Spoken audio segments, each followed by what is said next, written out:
Askeladd, and we are here to watch Vinland Saga Season 1, Episode 11, A Gamble. You gamble? Oh, somebody's going to take some risk. After Ragnarok, we have a gamble. So I think that's. I think this is Askeladd's big gamble. I think this might be a hype episode. Because I'm anticipating an attack. I'm anticipating a fight. Yeah. I think the one thing we didn't talk about last episode was just Askeladd and his just way of just motivating his men. And how he's just really, really good at it. Like he's like, no, this isn't for glory. This is not to save the prince. But think about it. If we get the prince, we can basically gamble him to any of the highest bidders and get whatever we want out of it. yeah. No, wait, is that what he said? Yeah, he literally said if he has him. No, I thought what he said is if we're the ones to return him, because the messenger was there on behalf of the bigger army. No. Yeah. I thought he said if we're the ones who return him, imagine the rewards we'll get. No, he said either to Denmark or England. Denmark or England. So basically, like, whoever's going to get in the because most. his men wasn't. His men is not in allegiance to like. They just care about the money. Yeah. And he knows how to motivate them. Huh? Exactly. Also, weren't they talking shit about the other guy being on the side of England? Before this? I think so. Yeah, okay, that makes so much more sense now. Okay, I totally missed that part. Thorkel? Yeah. Yeah, they were talking shit about him for being on the side of England. Yeah, he was like, you traitor. And now they're like, hey!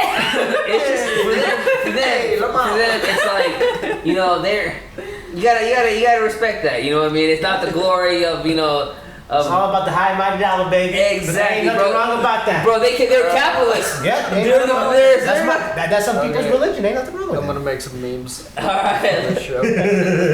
Alright, you guys ready for this shit? Yeah. Guys, remember, this is not a market substitute.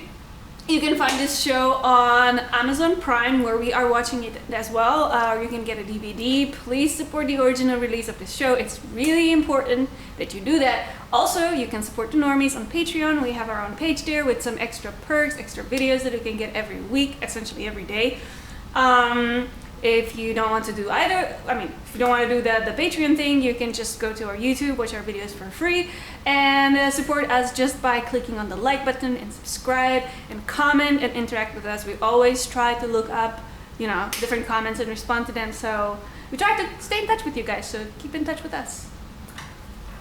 Yeah. Also, it's the best thing you can do for free $3.99. Yeah. All right, ready? And we end there.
What's happening? It's an Armin-like character. What's going on, bro? I don't know, or maybe it's or maybe it's a Mulan situation. I don't know. Mulan. It could be a Mulan situation. Hey, did you guys know? Because there were princesses. princesses. Can I tell you a crazy fact? There were princesses. You know too. Ming Na Wen is the voice of Mulan. Yeah. That means I didn't know that shit. Bro, she's a Disney princess, a Star Wars character, and a fucking a Marvel hero. Yeah. No, that's bad. I wonder if she had any contribution in the live action.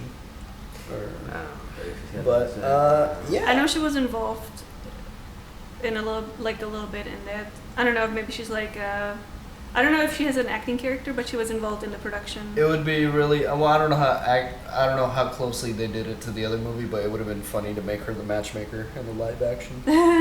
Yeah. But I don't think they went that route. But anyways, a really good episode. I like how they got into like the Christian versus their gods thing, because like they're gonna definitely open up the lore. I see how they're handling it a little bit differently. It's more conversational. Yeah, and it's really good. And that's kind of what like the whole they didn't respect Christians because they saw depictions of Christ just nailed to a cross, and they saw that as weakness. Like they're very big on battle, and they judge the strength of their gods based on how good they are in battle. Yeah.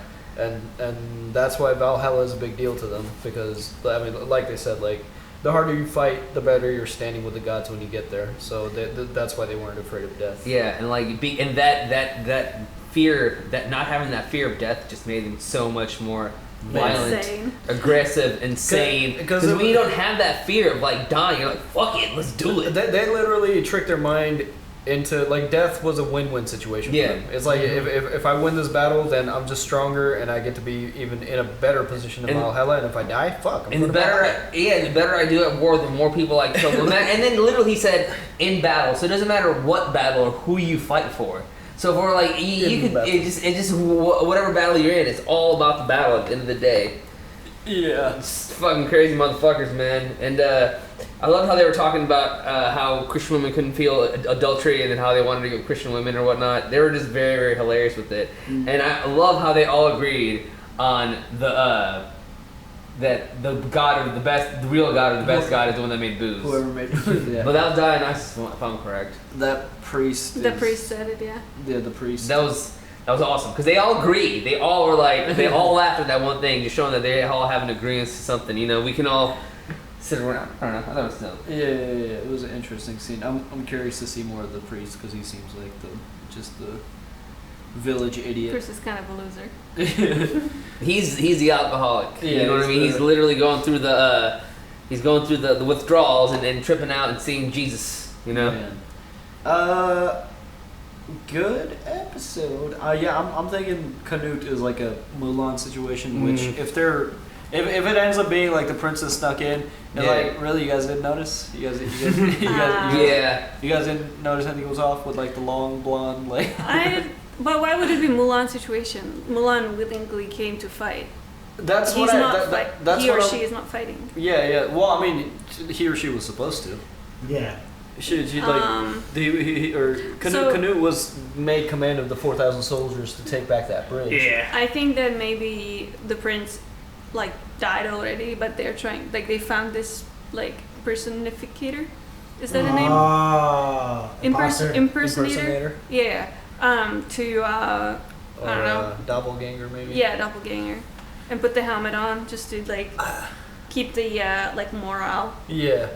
Because there were with the prince. I mean, with the Denmark. I mean, I don't know what regime or who the big dude or Swain. King Swain. So I mean, princes were definitely sought after more than princesses, but I'm sure.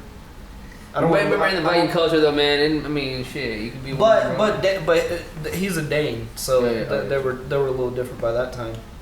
But they believed in them Christian gods a little bit. Yeah, I don't know. I don't know what if it is a princess. I don't know why that would be the case. Maybe the princess was low-key more badass than Canute. Like maybe Canute was. Nah, it's not like Mark Henry. I think it's the Mulan thing. I think we're about to find out here soon what's about to happen. Yeah. I just want to say another great strategy by Askeladd just coming in.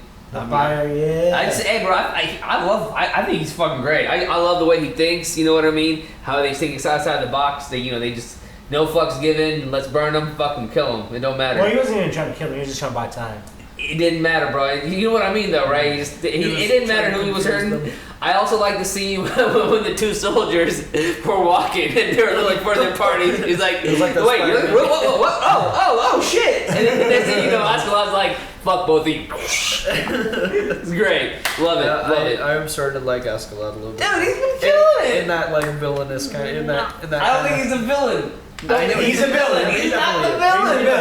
But he's a cool ass villain. It's okay to like villains, man. I like villains. It's okay. He's Yondu. He's Yondu, bro. He's Yondu. You understand? I wish. Well, in a way, yeah. Yondu was a pirate too. He's like Yondu. You guys come on. Yondu was also, he was into some. I wish Thorfinn would just like. Just get it he had an out. He had an opening to go with Thorkel, who actually had respect for his father, and he decided to return. He didn't. I don't think he realized that as much in that moment as he just did. Yeah. You know what I mean? So he might be. I could see him like maybe reconsidering that, but still, I think his need for revenge is just way too. Yeah. He's not gonna be swayed. I also loved Thorkel coming in. because we thought we were gonna see that whole scene go down as like fucking Thorfinn just massacring everybody. But then I love how Thorkel came in and was like, I know who the fuck you are. I know who your mom. I wonder if he's related to the mom. You know what I mean? He does have the blonde hair, bro. You never know, man. It could be a relationship. It could be. It could go. That's what I'm thinking, actually, bro. Can I be real? That's what I was thinking. Hell yeah. It could run that deep. Thorkel, you know what? Thor is Thorkel, and then he knew about his mom. His mom never been mentioned before until now. So like, you never know. No, I mean, we've seen the mom. Yeah, no, but his mom's never been mentioned by name. By name. Yeah, by she like, was. No, by like other soldiers. You know what I mean? Like, I know your mother too. She was famous too. Yeah, I mean, well, what I'm trying to say is the fact that he mentioned his mom is probably huge. Yeah. I can see him being like a cousin or like an uncle. Yeah, because Thor's is a big name. I mean, soldiers know him, but like to know the mom, that's a little deeper. Exactly what I'm trying to say. Yeah. I agree with that. Yeah, big battle went down, but I feel like there's way like it was like the tease, but like they keep the two sides keep doing this. They're meeting with each other and like breaking off again. So Thorkel and Askeladd never go team up together. Thorkel and Thorfinn? Yeah. No. Askeladd. Askeladd? I doubt it. So then one of them's gonna die. I doubt it. Next episode. I doubt it unless unless Askeladd figures out some way to entice Thorkel with like some kind of. They have to be on the same page. But Thorkel just wants to fight and get the Valhalla. It seems like. Yeah. So he had a couple. Thorkel's gonna die next episode. Nah, I think we must see that man for a bit, bro. I think he made an impression. Yeah, I do like him. I like him. Oh, I like him, but he is definitely a child. He's very childish. He's literally like. Oh man, look at him! He never had to grow up. Look how big that motherfucker is. He never had to grow up. Exactly. Like, I mean, like that's like his whole outlook on fighting and stuff. Like he's just so giddy. I mean, if you're that big and you're always gonna win matches, you're gonna be getting out. It's gonna be looking for fights. Yeah. I mean, shit. If I can win every match, I'm gonna be looking for fights too. But I lost a couple of fighs, so I don't fight no more. Motherfuckers did that. They do that in Yakuza too, man. Yakuza is an open world game, and there's this big, at least in Yakuza 0, there's this big ass motherfucker just walking around town, and if you run into him and he catches up with you, you have to fight him, and if he beats you, he takes all your money. That's fucking annoying. That's awesome. Alright, y'all. Alright, well, yeah, we'll see you on the next one. Bye. Thanks for watching Vinland Saga with the Normies. Check us out on Patreon for early access and uncut content. Special shout out to our super patrons Aaron, Eleanor, Explorin' Dylan, Joe, Light Yagami, Michael, Puffy, Ricky, Ruby, Nick, Bystander, Tristan, I Eat Pink Tacos, Keyboard Junkie, the NYR Fan, and ZJP, and we'll see you all next time.